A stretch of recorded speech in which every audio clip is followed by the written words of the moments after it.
வருங்கால அரசு அதிகாரிகள் அனைவருக்கும் வணக்கம். உள்ளாட்சி அமைப்புகளில் இருக்கக்கூடிய முக்கியமான 8 குழுக்களை பற்றி தான் பார்த்துட்ருக்கோம். பார்ட் ஏல ஃபஸ்ட்டு 4 குழு பார்த்து முடிச்சிட்டோம். அடுத்து பார்ட் பியில், அதாவது இந்த வீடியோவில் மீதி இருக்கிற 4 குழுவும் பார்த்து முடிச்சிடலாம். பார்ட் ஏ நான் பார்க்கல அப்படின்றவங்க டிஸ்கிரிப்ஷனில் லிங்க் கொடுக்குறேன், மறக்காமல் பார்த்துட்டு வந்துடுங்க. ரொம்ப முக்கியமான ஒரு லெசனுங்க, ரிப்பீட்டடாக கொஷின் வந்துகிட்டே இருக்குது. ஸோ வீடியோவை ஸ்கிப் பண்ணாமல் முழுமையாக பாருங்கள். வாங்க வீடியோக்குள்ளே போகலாம். 5வது தந்த்வாலா குழு 1978. ஃபஸ்ட்டு என்ன கொடுத்துருக்காங்க அப்படின்னு சொல்லி படிச்சிடுறேங்க. நான் படிக்கும் போதே மோஸ்ட் ஆஃப் உங்களுக்கு புரிஞ்சிடும். அதுக்கப்புறம் எந்த மாதிரியெல்லாம் கொஷின் கேட்பாங்க அப்படின்னு சொல்லி சொல்கிறேன். 1977ஆம் ஆண்டு தந்த்வாலா குழு அமைக்கப்பட்டது. தொகுதி அளவிலான திட்டமிடல் குறித்த தந்த்வாலா குழு 1978ஆம் ஆண்டு தன்னுடைய பரிந்துரையை வழங்கியது. தொகுதி திட்டமிடலுக்கான நிறுவன மற்றும் கருத்தியல் கட்டமைப்பை பரிந்துரைக்க இக்குழு ஏற்படுத்தப்பட்டது. இந்திய திட்டக்குழுவினால் அமைக்கப்பட்ட இக்குழு தொகுதி மாவட்டங்களில் சமூக பொருளாதார திட்டமிடல் செயல்முறைக்கான நிறுவன மற்றும் செயல்பாட்டு நெறிமுறைகளை பரிந்துரைத்தது. எந்த மாதிரியெல்லாம் கொஷின் கேட்பாங்கன்னா, தந்த்வாலா குழு எந்த ஆண்டு அமைக்கப்பட்டது? 1977. அடுத்து, தொகுதி அளவிலான திட்டமிடல் குறித்த தந்த்வாலா குழு எந்த ஆண்டு தன்னுடைய பரிந்துரையை வழங்கியது? 1978. அதுக்கப்புறமா இந்த கூற்று டைப்பில் கூட கொஷின் கேட்பாங்கங்க. ஸோ எந்த லைனுமே நம்ம வந்து ஸ்கிப் பண்ணுற மாதிரி இருக்காது, எல்லாமே நம்ம படித்தாதான் நம்மளால் கரெக்டாக ஆன்சர் பண்ண முடியும். அதுக்கப்புறம் இந்த ஆண்டு வந்து எப்போ வந்து குழுவை அமைச்சிச்சு, அதுக்கப்புறமா பரிந்துரையை எப்போ வழங்குச்சு அப்படின்னு சொல்லி மெயினாக படிச்சுக்கோங்க. ஏன்னா இதில் தான் நமக்கே கொஞ்சம் கன்ஃபியூஸ் ஆகும். அதாவது தந்த்வாலா குழு வந்த ஆண்டையே நீங்கள் என்ன பண்ணிடுவீங்கன்னா அந்த குழு அமைக்கப்பட்டது அப்படின்னு சொல்லி கன்ஃபியூஸ் ஆகிப்பீங்க. ஸோ அதனால் 77ல் குழு அமைக்கப்பட்டது, 78ல் பரிந்துரையை வழங்கியது. ஓகே, இந்த இதில் வந்து இந்த குழுவில் வந்து பெருசாக வேறு எதுவும் கொஷின் வராதுங்க. சரி, ஓகே, நெக்ஸ்ட் குழு பார்க்கலாம். எல்எம் சிங்வி குழு 1986. 1986ஆம் ஆண்டு ராஜீவ்காந்தி அரசாங்கத்தினால் ஜனநாயகம் மற்றும் மேம்பாட்டிற்காக பஞ்சாயத் ராஜ் அமைப்புகளுக்கு மீண்டும் முக்கியத்துவம் வழங்க எல்எம் சிங்வி தலைமையிலான ஒரு குழு அமைக்கப்பட்டது. இக்குழு 2 நோக்கங்களுக்காக அமைக்கப்பட்டது. அவை: 1. பஞ்சாயத் ராஜ் நிறுவனங்களின் வளர்ச்சி, தகுதி நிலை, பணிகள் மற்றும் பரிசீலிப்பது. 2. திறமையான ஆக்கப்பூர்வமான கிராம வளர்ச்சி திட்டங்கள் மூலம் தேசத்தினை காப்பது. இக்குழுவின் முக்கிய பரிந்துரைகள்: பஞ்சாயத் ராஜ் அமைப்புகள் அரசியலமைப்பு சட்டத்தால் அங்கீகரிக்கப்பட்டு பாதுகாக்கப்பட வேண்டும். மேலும் இந்திய அரசியலமைப்பில் ஒரு புதிய பகுதியாக சேர்த்தல் வேண்டும். பஞ்சாயத் ராஜ் அமைப்புகளுக்கு முறையாகவும் நியாயமாகவும் தேர்தல் நடத்த இக்குழு சில பரிந்துரைகளை வழங்கியது.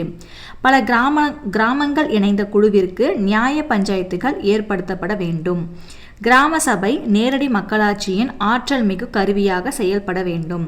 கிராம பஞ்சாயத்துகள் வலுப்பெறும் வகையில் கிராமங்களை ஒன்றிணைக்க வேண்டும். கிராம பஞ்சாயத்துகளுக்கு அதிக அளவிலான நிதி வசதிகளை செய்து கொடுக்க வேண்டும்.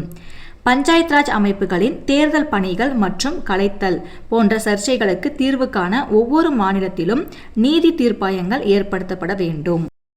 இதில் எந்த மாதிரியெல்லாம் கொஷின் கேட்பாங்கன்னா, எல்எம் சிங்வி குழு எந்த ஆண்டு அமைக்கப்பட்டதுன்னு கேட்பாங்க. 1986.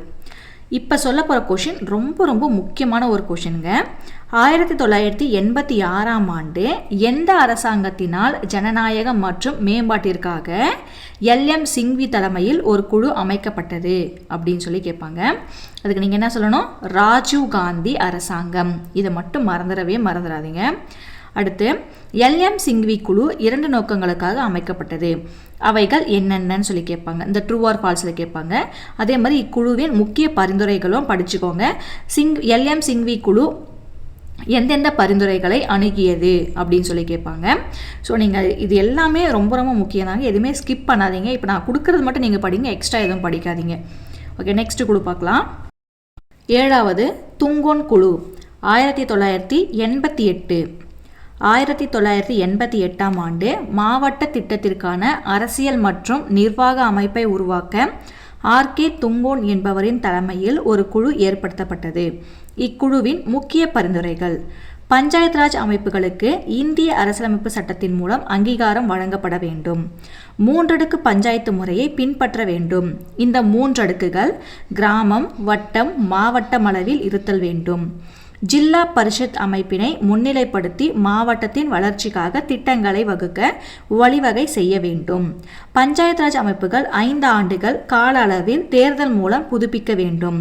6 மாதங்களுக்கு மேல் பஞ்சாயத்து ராஜ் அமைப்பு கலைக்கப்பட்டு இருத்தல் கூடாது. 3 அடுக்கு பஞ்சாயத்து அமைப்புகளில் பெண்களுக்கான இடஒதுக்கீட்டை வழங்க வேண்டும். மாநில நிதி ஆணையம் பஞ்சாயத்து ராஜ் அமைப்புகளுக்கு போதுமான நிதியினை வழங்க வேண்டும்.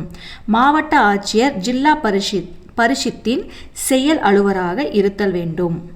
ஓகே, இப்போது தொங்கோன் குழு எந்த ஆண்டு அமைக்கப்பட்டதுன்னு கொஷின் கேட்பாங்க. அதே மாதிரி யார் தலைமையில் அமைக்கப்பட்டதுன்னு கேட்பாங்க.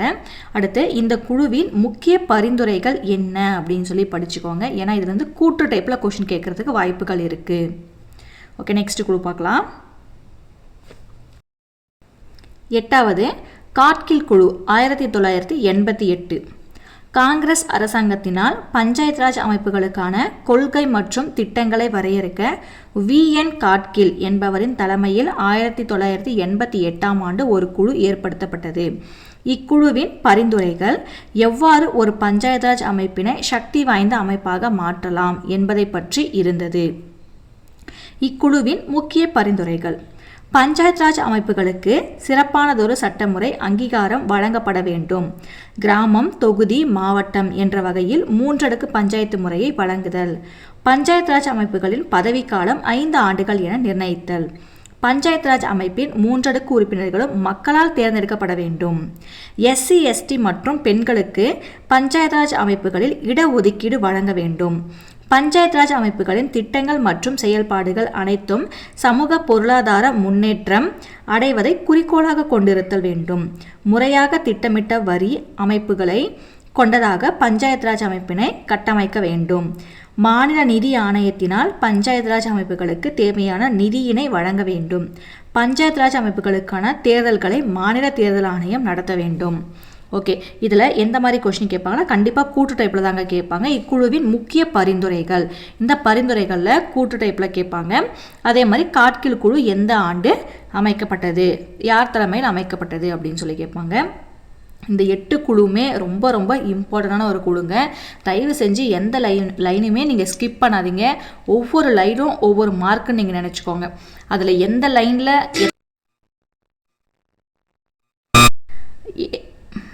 கால் வந்துச்சுப்பா, எந்த லைனில் அந்த கொஷின் கேட்பாங்கன்றது நமக்கு தெரியாது. சரி, ஓகே, தேங்க்ஸ் ஃபார் வாட்சிங். Subscribe to our channel.